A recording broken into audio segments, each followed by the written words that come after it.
오늘 저희들이 에베소서 2장 14절서부터 22절에 있는 말씀을 교독을 했습니다. 우리 에베소서 2장 18절 말씀에 보면은 이런 말씀이 있습니다. 이는 그로 말미암아 우리들이 한 성령 안에서 아버지께 나아감을 얻게 하려 하심이라. 이는 그로 말미암아 라고 말씀하고 있고 한 성령이 나오고 아버지께가 나옵니다. 다시 말하면 18절에는 삼위일체 하나님이 등장하고 있죠. 삼위일체 하나님의 공동 사역으로 인간 구원의 과정의 역사가 여기에 나타나 있습니다. 먼저 그로 말미암아라고 했지 않습니까? 그로 말미암은 누구를 가리킵니까? 육신을 입고 이 땅에 오셔서 십자가 대속 사건으로 하나님 아버지의 뜻을 이루신 예수 그리스도 성자 하나님을 말합니다. 우리들이라고 나오지 않습니까? 우리들은 어떤 사람입니까?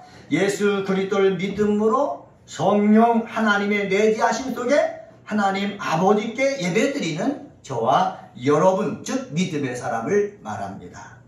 한 성령 안에서라고 얘기합니다. 예수 그리스도께서 죽으시고 부활하시고 승천하신 다음에 예수님과 같은 보혜사를 우리에게 보내주신다고 그러셨죠? 그 보혜사가 누굽니까? 성령이라는 거지요. 성자 하나님과 하나님이라는 거지요. 그래서 이 성령이 우리 속에 내재하셔서 예수 그리스도의 말씀을 생각나게 하시고 하나님의 뜻을 이루신다라고 우리가 믿고 있습니다. 또 여기 보면 아버지께 라고 나오는데 이 아버지는 모든 것을 주관하시는 여호와 하나님 아버지를 말합니다. 다시 말하면 저와 여러분이 예수를 믿어서 구원받는데 삼위일체 하나님의 역사하심이 있었다는 것입니다. 이 삼위일체 하나님의 역사하심이 있은 이유가 무엇입니까? 이것은 바로 무엇이냐? 우리 이렇게 주일마다 나와서 누구 앞에 나가려고? 하나님 앞에 나가려고. 우리가 삶에 문제가 생겼을 때에 우리는 기도를 통해서 하나님 앞에 나가지 않습니까? 기도를 통해서 하나님 앞에 나가려고. 또 삶을 살다 보면은 감사가 있고 기쁨이 넘치고 은혜가 넘칠 때가 있지 않습니까? 그럴 때 찬양으로서 감사로서 하나님께 나아가려고 이 삼위일체 하나님께서 역사해 주셨다라는 것입니다. 여기서 나아간다라고 얘기하고 있지 않습니까? 이 나아갈 때는요, 인종차별, 빈부격차가 없다는 거예요. 예수를 믿어서 성령의 역사를 통해서 하나님을 아버지라 부르는 사람은 다 누구 앞에 나갈 수가 있다? 하나님 앞에 나갈 수가 있다. 그래서 히브리서 4장 16절에는 이렇게 우리에게 말씀합니다. 우리는 긍휼하심을 받고 때를 따라 돕는 은혜를 얻기 위해서 은혜의 보좌 앞에 담대히 나갈 것이다. 때를 따라 돕는 은혜를 얻기 위해서 우리는 담대히 하나님 앞에 나가야 되는 거예요. 우리가 주일날 와서 예배 드릴 때 하나님 앞에 영광 돌리는 그러한 것도 있지만은 하나님의 은혜를 돕기 위해서 나오는 거예요. 오늘 이 시간도 주님 앞에 나왔는데 하나님의 은혜를 더디는 역사가 있게 되어지길 주의 이름으로 간절히 축원합니다. 이러한 마음의 소원을 가지고 오늘 말씀의 제목은 삼위일체 하나님의 은혜를 아는 자가 누리는 삶을 살자 이렇게 정하고 함께 은혜를 나누겠습니다. 한번 따라서 봅시다. 삼위일체 하나님의 은혜를 아는 자가 삼위일체 하나님의 은혜를 아는 자가 누리는 삶을 살자. 누리는 삶을 살자. 네, 삼위일체 하나님의 은혜가 무엇입니까? 우리를 구원받게 하는 거예요. 이것을 아는 자가 누려야 될 것이 있다는 거지요. 그것을 누리는 삶을 사는 저와 여러분이기를 주님의 이름으로 간절히 축원합니다. 그러면은 삼위일체 하나님의 은혜를 아는 자가 누리는 삶을 살아야 되는데 어떤 것을 누리며 살아야 되는가? 14절서부터 18절을 통해서 우리 찾아볼 수 있거든요. 그것은 바로 뭐냐? 하나님과 공동체와 화목하여 평안함을 누리는 삶을 살아야 되는 것입니다. 한번 따라서 봅시다. 하나님과 공동체와 화목하여 평안함을 누리는 삶을 살자. 네, 우리가 예수 그리스도의 십자가의 피로 말미암아 하나님의 자녀가 되었습니다. 하나님의 자녀가 된 다음에 우리들이 화목하여 평안함을 누릴 대상이 생긴 거예요. 그것은 바로 누굽니까? 하나님이에요. 아담이 하나님 말씀에 불순종해서 죄를 범하면 그 순간서부터 하나님 관계가 어그러졌거든요. 사이가 벌어졌거든요. 이 화목이 거해서 에덴 동산에 쫓겨내서 화목하지 못하는 삶을 살았는데 예수님이 오셔가지고 그 벌어진 간격을 메꿔주셨습니다. 맺고 주셨기 때문에 예수를 통해서 하나님 앞에 나와서 우리는 누구의 뭐하는 삶을 살 수 있어요? 하나님과 화목하는 삶을 살 수가 있는 거예요. 하나님과 화목할 때에 기도할 때에 기도 응답이 되지요. 하나님과 화목할 때에 감사하고 예배하고 찬양할 때 하나님이 더 기뻐 받으시겠죠. 그리고 하나님과 화목할 때에 하나님이 주시고자 하는 그 은혜를 우리가 무한히 누릴 수가 있는 거예요. 그래서 우리 은혜가 꽃피는 교회에 나와서 예배드리는 우리 그리스도인들은 목사뿐만 아니라 여러분들도 하나님 앞에 나와서 예배드릴 때, 기도할 때, 세상 삶을 살아나갈 때에 하나님과 화목하여서 하나님 주신 은혜를 누리는 삶의 역사가 있게 되어지기를 주님의 이름으로 간절히 축원합니다.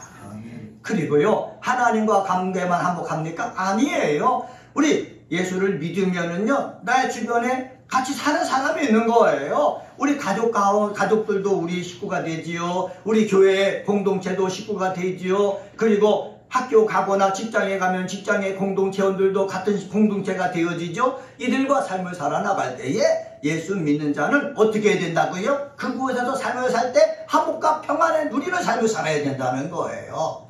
그렇지 않으면은 인간관계가 좋지 않으면 어떻겠습니까? 직장에 나가서도요, 직장 생활하는 거 힘들게 되는 거예요. 기쁨이 사라지는 거예요. 걱정만 넘치는 거예요. 화가 나는 거예요. 이래서 기쁨과 걱정이 사라져 버려갖고 화가 나는 인생이 아니라 우리 하나님이 주시는 그 은혜를 통해서 화목과 평안을 누리는 삶의 모습이 있게 되어지기를 예수님의 이름으로 간절히 축원합니다. 14절에 보면은 성경은 이렇게 말합니다. 우리의 화평이신지라. 예수님은 우리의 화평이신지라 말씀하셨어요. 15절에 보면은 뭐라고 말씀하느냐? 자기 안에서 한 세 사람을 지어 뭐하게 하시고? 화평하게 하시고, 예수 안에서 세 사람을 지어서 화평하게 하셨다 말씀하고 있죠. 16절 말씀에 보면은 하나님과 화목하게 하시고 라고 말씀하고 있고, 17절에는 뭐라고 말씀하느냐? 평안을 전하게 하시려고 말씀하고 있습니다. 그러니까 이 말씀을 통해서 분명한 것은 바로 뭐냐? 예수 그리스도는 우리의 화평이시다는 거예요. 한번 따라서 해봅시다. 예수님은 우리의 화평이십니다. 그래서 예수는 그 자체가 뭐라고요? 화평이라는 거예요. 예수님은 조금 전에도 말씀드렸죠. 나와 하나님 아버지와 관계를 어떻게 하게? 화평하게 하시는 분이에요.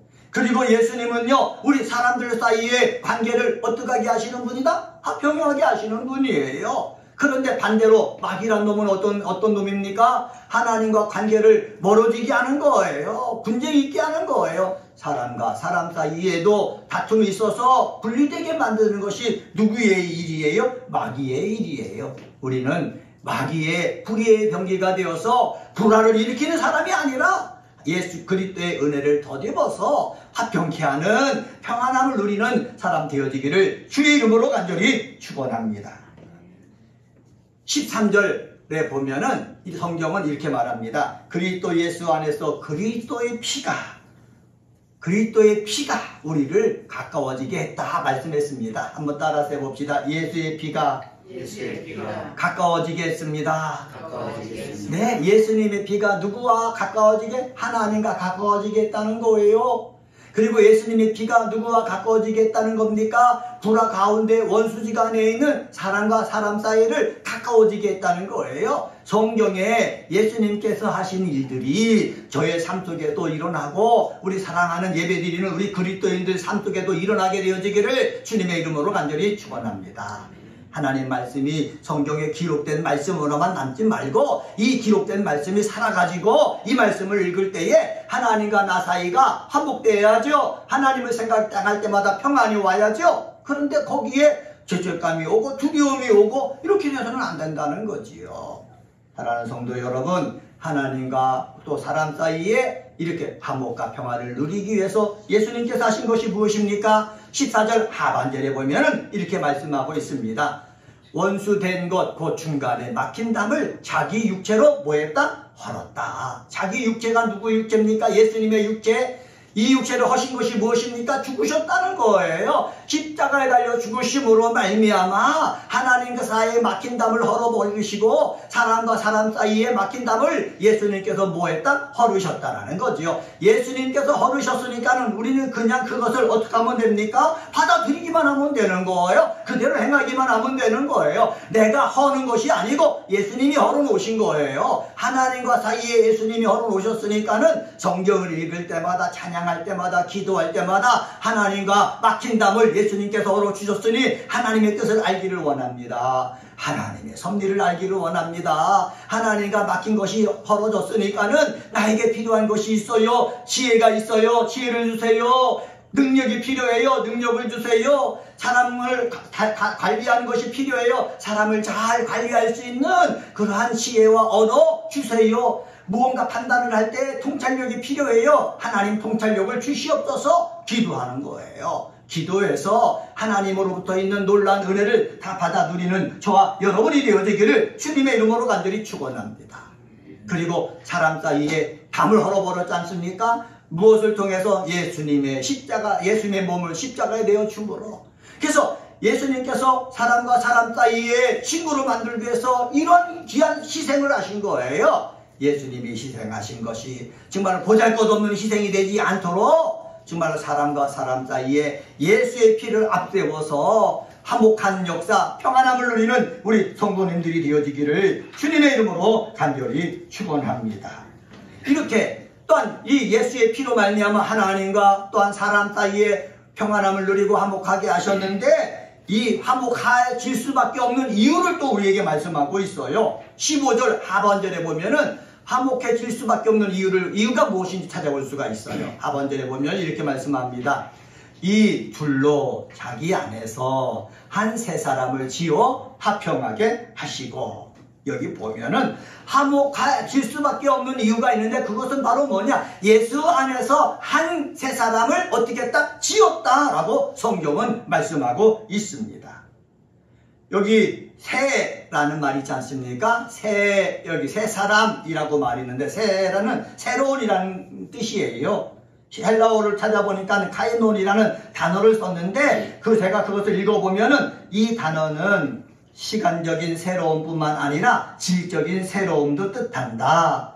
예수 그리스도께서 만드신 새로운 존재는 질적으로 전혀 새로운 피조물임을 강조한다. 이렇게 말씀하고 있어요. 내가 죄인된 모습이지만은 예수 그리스도의 피가 내 속에 임하면 그 순간서부터 우리는 질적으로 새로운 사람이 되었다는 거예요. 내 속에 습성, 습관, 경험 이 모든 것이 그대로 남아있지만은 성경은 뭐라고 말하느냐? 질적으로 새로운 존재로 변화됐다라는 거예요. 한번 따라서 해봅시다. 질적으로 새로운 존재로 창조되었습니다.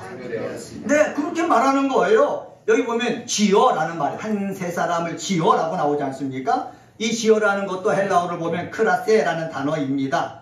이 크라세라는 단어를 뉴 제루살렘 바이블은 뭐라고 그랬냐? 크레이트, 창조하다로 번역을 했습니다. 그리스도께서 새롭게 창조하신 것이에요. 하나님과 관계가 단절되어 있지요. 사람과 사람 사이에 관계가 단절되어 있지요. 그런데 예수 그리스도께서 자기 몸을 십자가에 내어 주심으로 말미암아 단절된 그 담을 헐어버리셨다고 그랬지 않습니까? 헐어버신 그 자체에 내가 그것을 믿을 때 우리는 질적으로 새로운 존재로 하나님께서 뭐했다? 창조하셨다는 거예요. 다시 한번 따라서 해봅시다. 질적으로 새롭게 창조해 주셨습니다. 이것을 우리는 믿어야 되는 거예요. 그렇지 않으면은 예수님이 십자가의 피로 내 죄를 용서해 줬는데도 불구하고 자꾸 그 죄가 생각나는 거예요. 나의 잘못이 생각나는 거예요. 그것이 붙잡고 있어요. 붙잡고 있으니까 어둠의 그림자가 늘 내 마음속에 있는 거예요. 그러다 보니까 새로운 거를 향해서 다른 길을 향해서 나가지 못하는 거예요. 이러한 마귀적인 역사가 있기 때문에, 세상의 역사가 있기 때문에 성경은 뭐라고 말하느냐? 새롭게 하나님이 창조하셨다는 거예요. 이전에 있던 죄의 그 모습과는 상관없이 지내도록 하나님이 뭐 해주셨다? 창조하셨다. 이것을 믿어야 된다. 성경은 말씀하고 있습니다. 이렇게 재창조하시는 이유는 무엇입니까? 그것은 16절 상반절에 말씀하고 있습니다. 16절 상반절에 보면은 또 십자가로 이 둘을 한 몸으로 하나님과 화목하게 하려 하심이라.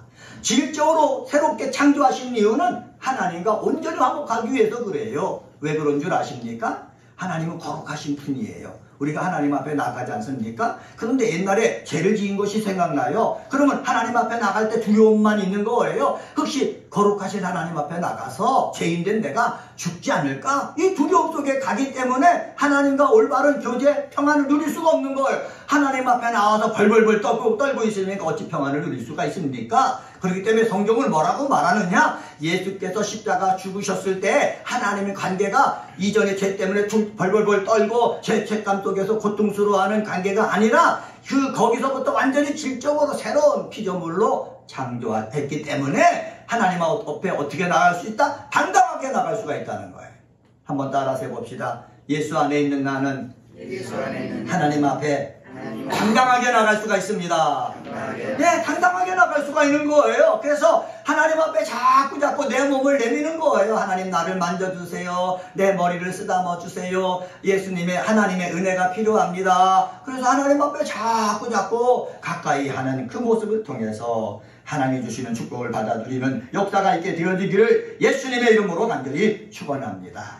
그래서 첫 번째로 말씀드리는 것은 바로 뭐냐? 이러한 진리를 아는 우리들은 하나님과 공동체와 화목하여 평안함을 누리는 그러한 삶을 사는 역사 꼭 있게 되어지기를 예수님의 이름으로 간절히 축원합니다. 두 번째로 19절 말씀을 통해서 찾아볼 수 있는데 그것은 바로 뭐냐? 하나님 가족의 합법적인 권리를 누리는 삶을 살아야 되는 것입니다. 한번 따라서 해봅시다. 하나님 가족의 합법적 권리를 누리는 삶을 살자. 네, 하나님 가족의 합법적 권리를 누리는 삶을 사는 저와 여러분이 되어지기를 예수님의 이름으로 간절히 축원합니다. 19절 말씀 한번 보세요. 19절에 보면은 성경에 이렇게 말씀하고 있습니다. 이는 그로 말미암아 우리 둘이 한 성령 안에서 아버지께 나아감을 얻게 하려 하심이라. 19절입니다. 그러므로 이제부터 너희는 외인도 아니고 나그네도 아니고 오직 성령들과 동일한 시민이요 하나님의 권속이라.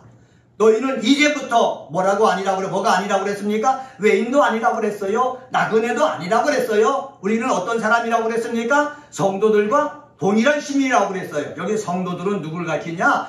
유대인들을 가리켜요. 먼저 택함 받는 유대인들을 가리켜요. 그들과 동일한 어떻게 해요? 시민이라는 거예요. 또한 뭐라고요? 하나님의 권속이라는 거예요. 아니고 이다 라는 말 영어 옛날 배울 때 낫밭 용법이다 이렇게 배웠거든요. 낫밭 용법이 영어만 있는 것이 아니라 헬라어도 있어요. 헬라어를 보니까 우게티 알라 용법이다 라고 얘기하고 있거든요. 이것은 바로 뭐냐? 우리는 외인도 아니고 나그네도 아니고 성도들과 유대인들과 동일한 시민이고 하나님의 뭐다? 권속이라는 거예요. 한번 따라서 해봅시다. 우리는 하나님의 권속입니다.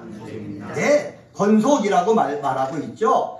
이 권속이라는 말은 무엇입니까? 권속은 가족, 하나님의 가족이다, 하나님의 식구다 라는 뜻입니다.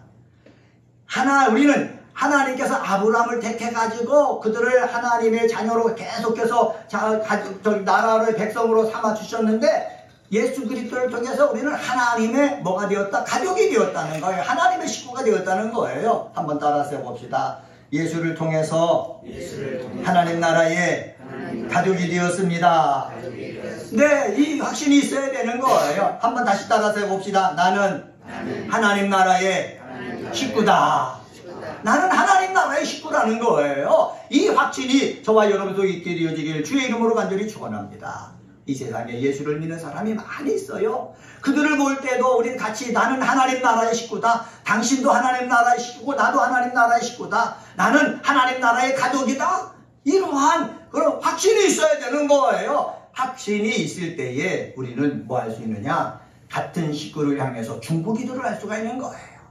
미국에 있는 예수 믿는 사람을 위해서 중보기도 할 수가 있고요. 저기 아랍 사람들이 살고 있는 그 땅에서 복음을 증거하다가 고통을 갖고 있는 사람들을 위해서 중보기도 할 수가 있고요. 유럽에 있는 사람들을 향해서도 중보기도 할 수가 있는 거예요. 왜? 우리는 같은 누구의 식구이기 때문에 하나님의 식구이기 때문에 그래서 우리는요, 늘 같은 하나님의 식구이기 때문에 중보기도하는 삶을 꼭 살아야 되는 거예요. 저희 어머니도 교회 나오고 동생도 나오고 아들도 딸도 나와요. 목사이기 때문에 제가 중보기도도 하지만은 그 목사를 떠나서 우리는 하나님의 식구이기 때문에 당연하게 뭐를 하는 겁니까? 중보기도 하는 거예요. 제가 떠났지만은 그 전에 있던 교회의 권사님들이 기도 부탁이 많이 와요. 어렵고 힘들 때마다 기도 부탁을 하거든요. 왜? 평안할 때 전화하면 얼마나 좋아요. 정말 죽을 것 같을 때 그렇게 기도 부탁을 하는 거예요. 그래서 기도하고 그러면 해결됐다고 감사하다고 하고 또 헌금도 보내주시고 막 그러는데 그 기도 부탁을 왜 합니까? 다 하나님의 식구이기 때문에 그렇습니다. 그래서 우리 하나님의 식구된 우리들은 이 험한 세상 삶을 살아나갈 때에 뭐를 해야 되는 것입니까? 서로를 위해서 축복하는 중보기도를 해야 된다라는 사실입니다. 왜 그래야 되느냐? 한 번 더 살펴보겠습니다. 사도 요한은 요한복음 1장 12절에서 이렇게 말씀하셨습니다. 영접하는 자, 그 이름을 믿는 자들에게는 모든 것이 하나님의 자녀가 되는 권세를 주셨다. 한번 따라서 해봅시다. 영접하는 자, 곧 그 이름을 믿는 자들에게는 하나님의 자녀가 되는 권세를 주셨다.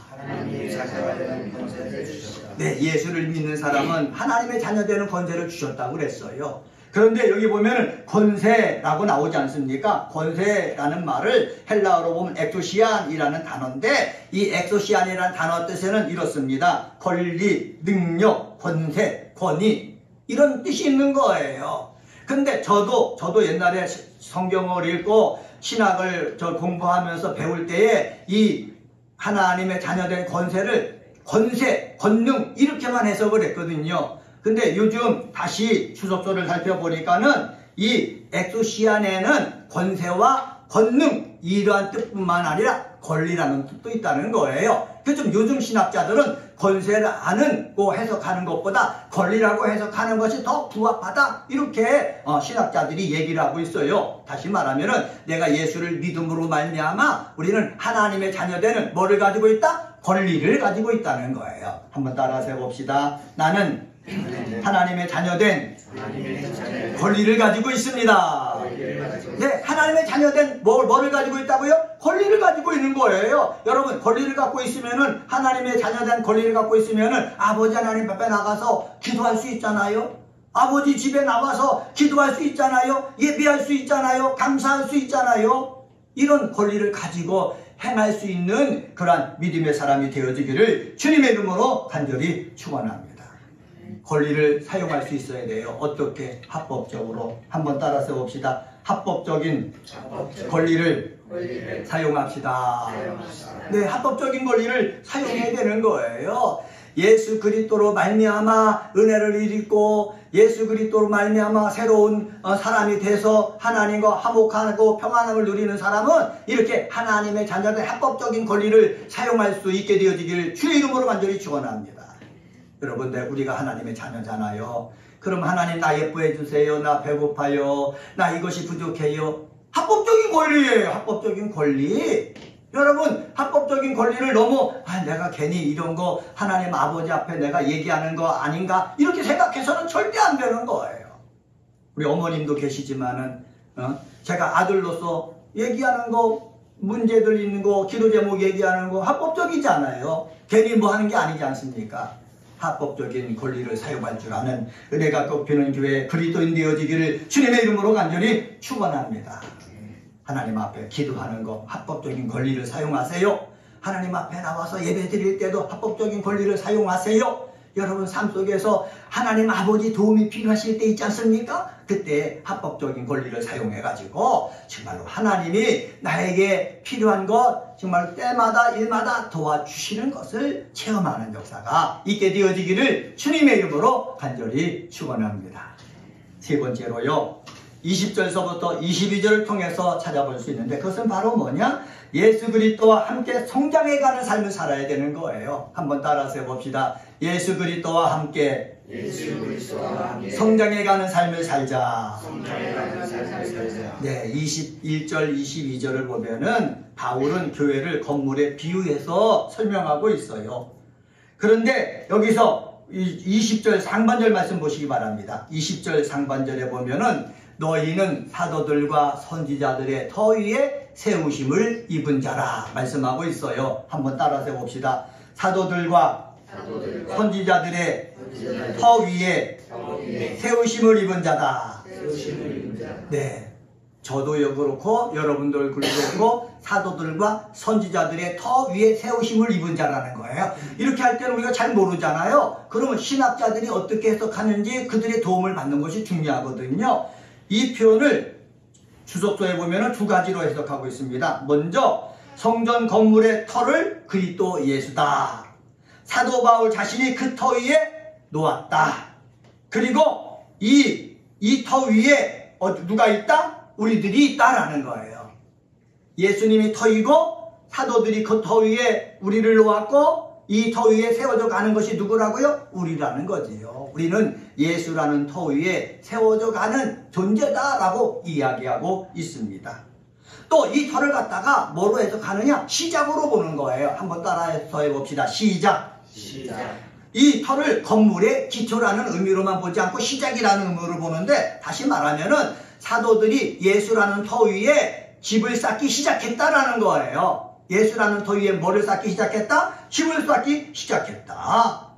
이 집을 쌓기 시작한 것들이 어떻게 해요? 우리들이라는 거지요. 그래서 우리들도 이한우 목사가 예수님이 세우신 터 위에 제가 거기 얹어지고, 그리고 저희 어머니 권사님도 얹어지고, 동생 안수 집사님도 얹어지고, 우리 사랑하는 우리 자녀들도 거기에 하나하나 얹어져 가면서 뭐가 세워지는 거예요? 눈에 보이는 성전이 세워져 가는 거예요. 또 뭐가 세워지는 거예요? 눈에 보이지 않은 하나님의 성전이 세워져 가는 거예요. 여러분, 혼자 있어서는 교회가 될 수가 없어요. 예수님도 하나님의 아들로 이 땅에 오셔서 혼자 계신 것이 아니라 제자를 불러가지고 함께 하나님의 나라를 선포하게 하셨거든요. 다시 말하면은 예수라는 터 위에 12 제자들이 붙고, 그리고 다른 제자들이 붙고, 그래갖고 점점점 세워져 갈 때에 하나님의 뜻을 이 땅에 나타낼 수가 있고, 이 험한 세상에서 승리하는 삶이 되어지는 줄 믿습니다. 성경은 또 설명합니다. 우리가 예수라는 터 위에 우리가 거기다 닫고 붙어져서 시작하는 삶을 산다, 이렇게 얘기했다고 그랬지 않습니까? 그런데 이 예수님은 뭐가 됐다? 여기 성경에 보면 모퉁이돌이 되셨다라는 거예요. 모퉁이돌. 모퉁이돌이 무엇입니까? 건물의 벽과 벽이 만나는 지점에 세워갖고 건물의 기초가 되는 거, 여기가 모퉁이예요. 벽과 벽을 연결하는 거, 여기가 모퉁이예요. 이 모퉁이가 누구가 되셨다고요? 예수님이 되셨다는 거예요. 다른 사람을 시키는 것이 아니라 예수님이 되셨다는 거예요. 예수님께서 건물과 건물, 벽과 벽에 서로 만나가지고 건물이 세워지게끔 하면 힘이 되는 곳에 예수님이 되셨으니까는 이 예수님 우리에게 우리는 어떻게 해요? 거기에 쌓여져 가지고 우리는 뭐가 되어져 간다? 건물이 되어져 가야 된다라는 사실입니다. 그러려면 뭐라고 말씀합니까? 21절 말씀을 한번 같이 읽어봅시다. 21절 시작. 그의 안에서 건물마다 서로 연결하여 주 안에서 성전이 되어가고. 그 안에서가 누굽니까? 예수 그리스도. 예수 그리스도가 뭐가 되신다고 그랬어요? 터가 되신다고 그랬죠? 그 안에서 건물마다 뭐 해져 간다? 연결되어져 간다는 거예요. 건물은 바로 누구를 가르칩니까? 저를 가르쳐요. 우리 권사님을 가르쳐요. 우리 집사님을 가르쳐요. 우리 성도님을 가르쳐요. 우리 형제 자매들을 가르쳐요. 이 형제 자매들이 어떻게 된다고요? 서로 연결되어서 가야 된다는 거예요. 혼자는 되어지지가 않거든요. 끊어져 있으면은요, 바람만 불어도 무너져요. 비만 와도 무너져요. 그러나 연결되어 있으면은요, 바람 불고 비가 와도 무너지지 않고 굳게 버틸 수가 있다라는 사실입니다. 또 여기 보면은 주 안에서 성전이 되어가고 라고 말하고 있습니다. 한번 따라서 봅시다. 주 안에서 성전이 되어가고, 예수님 안에서 성전이 되어간다 라고 그랬는데, 되어가고 라는 것에 해당하는 헬라어는 아옥세이라는 단어입니다. 한번 따라서 해봅시다. 아옥세이. 이것은 바로 뭐냐? 문법적으로 아옥세이는 현재 시제 동사를 썼어요. 이것은 말하는 것은 뭐냐? 교회가 완성을 향해서 계속 건축 중에 있다라는 것을 보여주는 거예요. 내가 예수님의 터 위에 내가 쌓여졌을 때 그것으로 끝나는 것이 아니라 계속해서 건축 중에 있는 거예요. 내가 건축 중에 있는 거예요. 내 영혼이 건축 중에 있는 거예요. 내 삶이 계속해서 건축 중에 있는 거예요. 어디 터에 쌓여서? 예수님의 터에 쌓여져 가지고 계속 건축 중에 있는 거예요. 그래서 이전에 내가 별 볼 일 없어도 그것으로 끝나는 것이 아니라 계속해서 발전 가능성이 있는 거예요. 한번 따라서 봅시다. 나는 예수 안에서 계속해서 발전해 가고 있습니다. 예, 계속해서 발전해 가고 있는 거예요. 여러분, 발전을 통해서 점점 예수님을 닮는 사람이 되어지기를 주의 이름으로 간절히 축원합니다. 목사도 이전에는 부족함이 많았지만은 1년 지나고 2년 지나고 3년 지나면서 정말로 예수님이 기뻐하는 목사답게 변화되어져 가고, 그리고 사랑하는 성도들도 부족함이 많았지만은 1년, 2년, 3년 지나면서 점점 하나님이 기뻐하는 사람으로 변화되어져 가는 거, 이것이 바로 뭐냐면은 되어가는 거, 지어져 가는 거, 이렇게 표현할 수가 있는 거예요. 그리고 여기 보면 되어가고 라고 했을 때 이 말은 뭐냐, 보통 이 무생물에 쓰는 것이 아니라 생물에 쓰여져 가는 단어라는 거예요. 건물에게 쓰는 단어가 아니라 살아있는 생명체인 것들을 암시하고 있는 거예요. 한번 따라서 해봅시다. 살아있는 생명체. 살아있는 생명체. 네, 교회는요 건물이 아니라 살아있는 생명체라는 거예요. 살아있는 생명체이기 때문에 점점 어떻게 해요? 성숙해져 가는 거예요. 점점 성숙해져 가는 믿음의 사람이 되어지기를 주님의 이름으로 간절히 축원합니다. 거의 22절에 말씀하고 있어요. 22절도 같이 있습니다. 시작. 너희도 성령 안에서 하나님이 거하실 처소가 되기 위하여 그리스도 예수 안에서 함께 지어져 가느니라. 여기 보면은 하나님이 거하실 처소가 되기 위해서 그리스도 예수 안에서 뭐 한다고 그랬습니까? 함께 지어져 간다고 그랬어요. 한 번 더 따라서 해봅시다. 함께 지어져 갑니다. 함께 지어져 갑니다. 네, 여기 보면은 수동태를 사용했어요. 수동태라는 말은 뭐냐? 내가 하는 것은 능동태예요.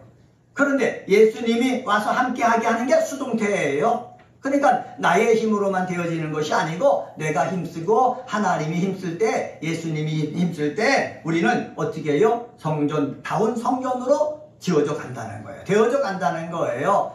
예수님의 역사하심이 여러분 속에 있음으로 말미암아 성전 되어져 가는 역사가 있게 되어지기를 주님의 이름으로 간절히 축원합니다.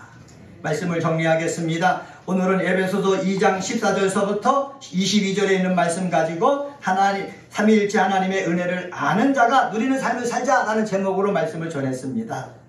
하나님의 은혜를 아는 자가 누리는 삶이 무엇입니까? 하나님과 화목해서 평안을 누려야죠. 그리고 같이 공동체 생활하는 사람들과 같이 어떻게 해요? 화목해서 평안을 누려야지요.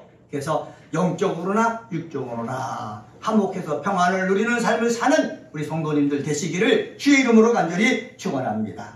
그리고 하나님의 가족이라고 했지 않습니까? 합법적인 권리를 가진 사람이라고 그랬지 않습니까? 합법적인 권리를 누리는 삶을 사시기를 예수의 이름으로 간절히 축원합니다. 합법적인 권리가 무엇입니까? 부족할 때는 기도하는 거예요. 기쁨이 넘칠 때는 찬양하는 거예요. 그래서 합법적인 권리를 누리는 귀한 성도님들 되시길 바라고, 그리고 세 번째는 예수 그리스도와 함께 성장해가는 삶을 살자고 말씀드렸습니다. 우리는 무생물체가 아니라 생명체예요. 살아있는 생명체예요. 나 혼자 힘으로 되는 것이 아니라 예수님이 함께 해나갈 때에 어떻게 성장해갈 수 있다고 그랬어요. 그래서 믿음의 모습도, 기도하는 모습도, 예배드리는 모습도, 삶을 사는 모습도 점점 성숙해져가는 우리 성도님들 되시기를 예수의 이름으로 간절히 축원합니다. 기도하시겠습니다.